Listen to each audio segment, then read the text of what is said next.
Blue লগে থৈ ন যি হয় কোন আমাৰ চাবিটো তাত থৈ যাওঁ নাই ঘৰ মাটিত বোলে হল সেইকাৰণে কেছ লাগি আছিল বহুত বছৰ তাৰপিছত কেছত হাৰি গ'ল এইটো ৰেলৰ মাটিত বোলে হেৰি বনাইছে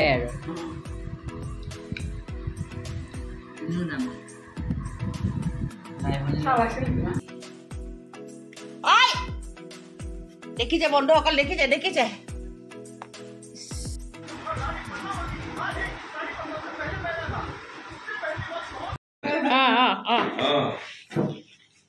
Happy birthday.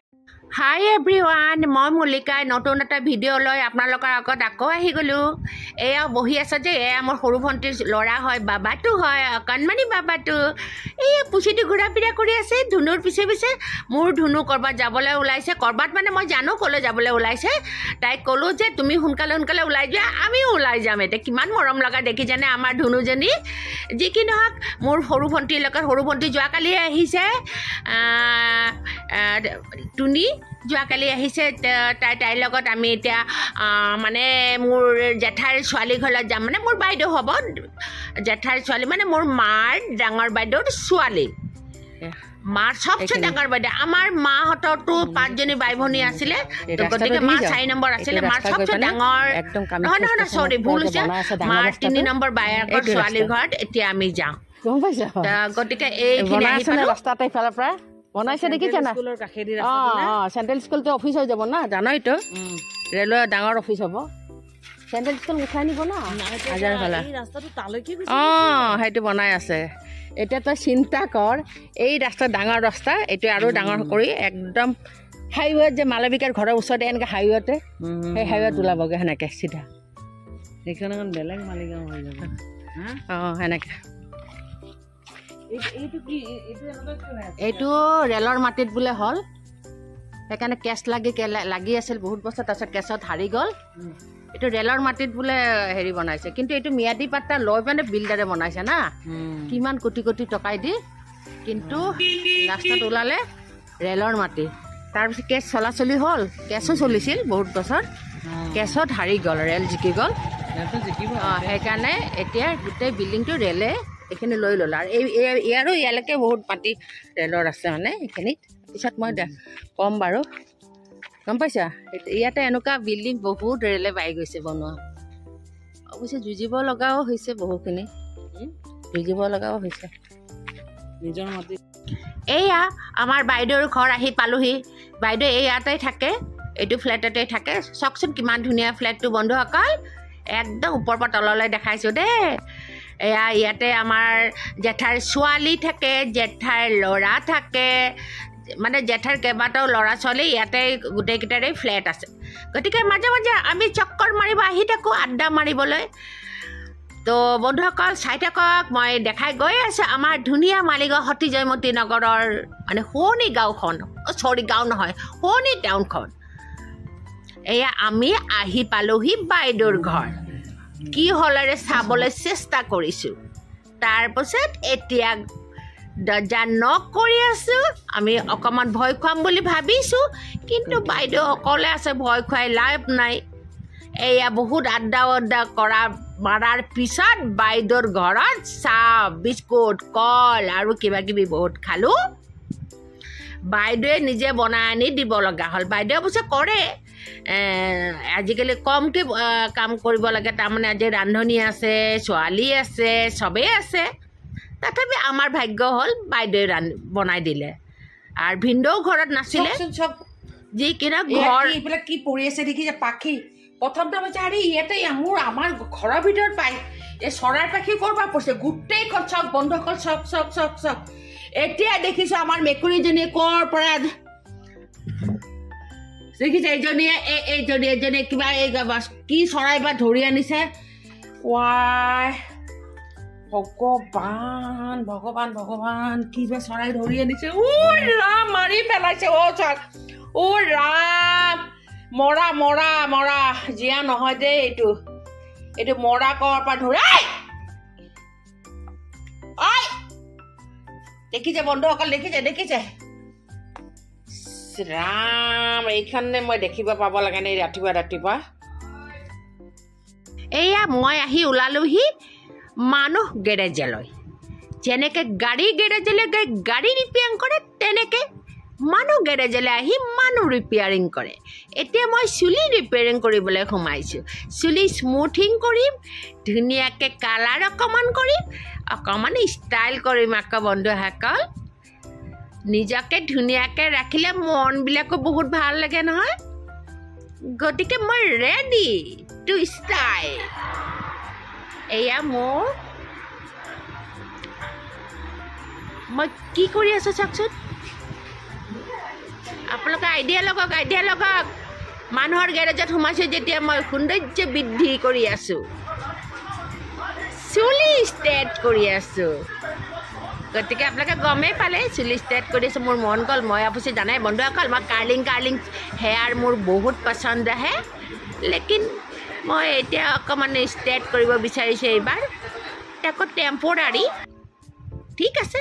হেল্ল' বন্ধুসকল, এতিয়া মই ষ্টাইল কৰি মই ঘৰলৈ আহি এতিয়া ক'ৰবাত যাবলৈ ওলাইছোঁ। গতিকে আপোনালোকে চাই থাকিব।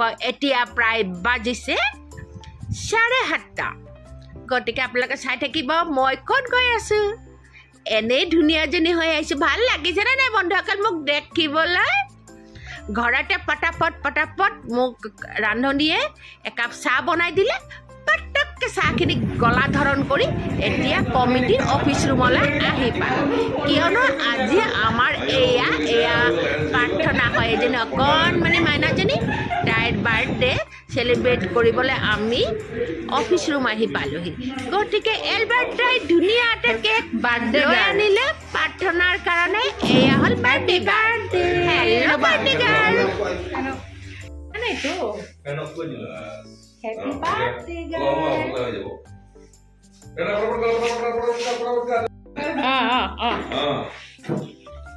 Happy birthday to you. Happy birthday, Parthana. Happy birthday to you. May God bless you. May God bless you. May God bless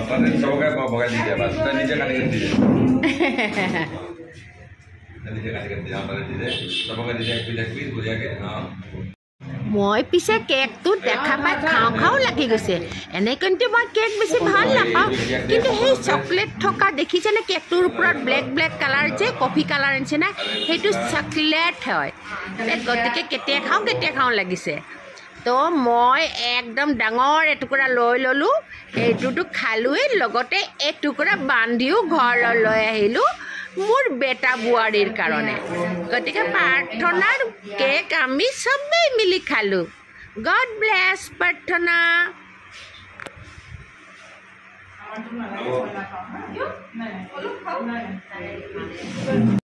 এয়া আমি কেক খাই আহি আকৌ ঘৰৰ পৰা, তাৰমানে সেই যে কেক টুকুৰা ঘৰত থ'বলৈ আহিছিলোঁ, আকৌ মই যে বেটা বোৱাৰীৰ কাৰণে এটুকুৰা লৈ আহিছিলোঁ।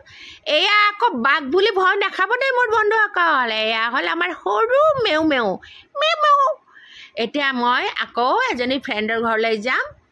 তাত আজি মনসা পুথি পঢ়াব, মনসা দেৱীৰ মানে পুথি পঢ়াব।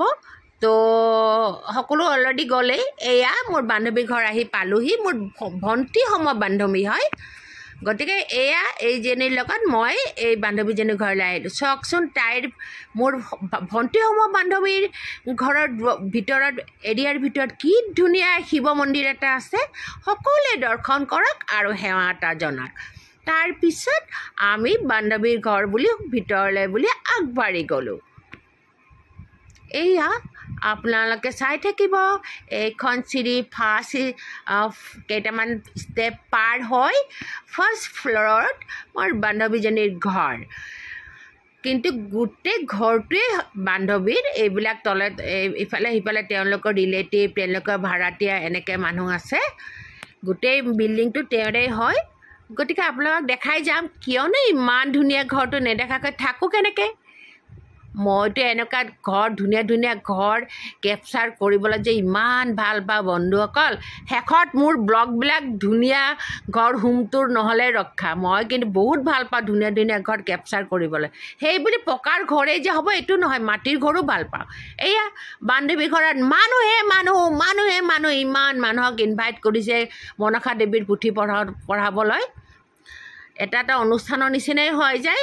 মনসা দেৱী পুথি পঢ়ি আছে, আৰম্ভ হৈ গৈছে অলৰেডি, চবেই পঢ়া আৰম্ভ হৈছে। মানুহে এতিয়া মাজে মাজে পানী খাইছে, চাহ খাইছে, বিস্কুট খাইছে একদম। এয়া দেখিছেনে শিৱ মন্দিৰটোৰ ভিতৰতে এটা শিৱ মন্দিৰ আছে মোৰ বান্ধৱীজনীৰ।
গতিকে ইয়াতে মোৰ ব্লগটো সমাপ্ত কৰিলোঁ আৰু পেক কৰি আপোনালোকৰ মূৰবিলাক গৰম কৰি নিদিওঁ বন্ধুসকল। ছাবস্ক্ৰাইব কৰিব, ভাল লাগে লাইক শ্বেয়াৰ সকলোখিনি কৰিব, মই দম দিছোঁ।